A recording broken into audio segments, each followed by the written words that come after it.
Ini mau bertanya masalah ini Bu ya, kalau saya pernah dengar kalau misalkan katanya orang berzina itu dosanya tidak diampuni selama 40 tahun.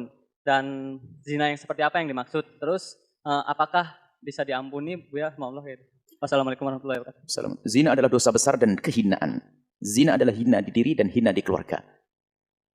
Semua dosa begitu mudah hanya dihapus kecuali zina. Ada orang kafir masuk Islam namanya mu'allaf. Anak dan cucunya pun masih bangga. Kalau kakekku mu'allaf. Tapi seorang cucu akan merasa terhinakan kalau pernah punya kakek pezina atau seorang nenek pezina. Maka zina adalah hina dan hina dan hina. Dan tidak ada yang berzina kecuali manusia terhina. Sehingga susah melakukan zina kecuali manusia hina. Tapi biarpun itu adalah kehinaan, Allah Maha Kasih. Jadi wanita mulia itu susah berzina. Suatu ketika ada wanita Hindun. Hindun itu yang pernah menyuruh Wahsi membunuh Sayyidina Hamzah. Kemudian begitu bencinya dengan Hamzah, diambil hatinya lalu digigit. Akilatul Akbat, Hindun. Setelah masuk Islam, diajak baiat oleh Rasulullah. Wahai wanita-wanita masuk Islam, berbaiatlah kau, berjanjilah engkau. Berjanji untuk apa ya Rasulullah? Perempuan-perempuan. Berjanjilah kalian untuk tidak menyekutukan Allah. Ya Rasulullah, kami berjanji untuk tidak menyekutukan Allah. Apalagi, berjanjilah kalian wahai wanita untuk tidak mencuri. Kami berjanji untuk tidak mencuri.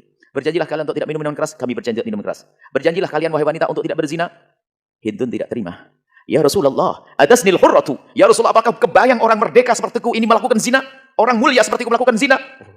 Orang mulia susah melakukan zina. Enggak mudah melakukan zina.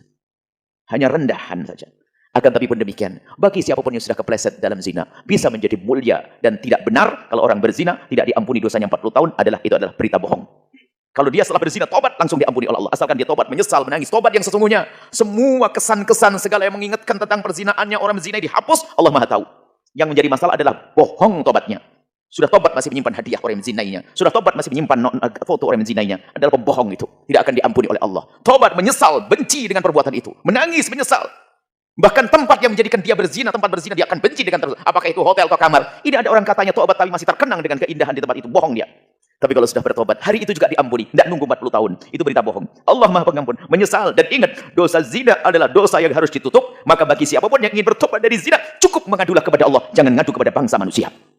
Semakin dia bisa menutup di depan manusia, Allah akan tutup. Cukup dia menangis di hadapan Allah. Gak perlu bercerita kepada siapapun. Seorang wanita pun yang mau menikah, mungkin dia punya masa lalu kelam mau berzina, atau telah berzina, tidak perlu bercerita kepada laki-laki yang akan menikahinya. Seorang laki-laki pun tidak perlu bercerita kepada wanita yang akan dinikahinya. Cukup Allah yang tahu. Hanya banyak wanita bodoh. Dia punya masa lalu kelam, bertobat, sudah benar karena dia jarang ngaji. Di saat dilamar oleh seorang laki-laki, dia jujur-jujur, polos-polosan. Akhirnya gak jadi dinikahi. Sebab perzinaan tidak boleh ceritakan. Tutup antara engkau dengan Allah saja.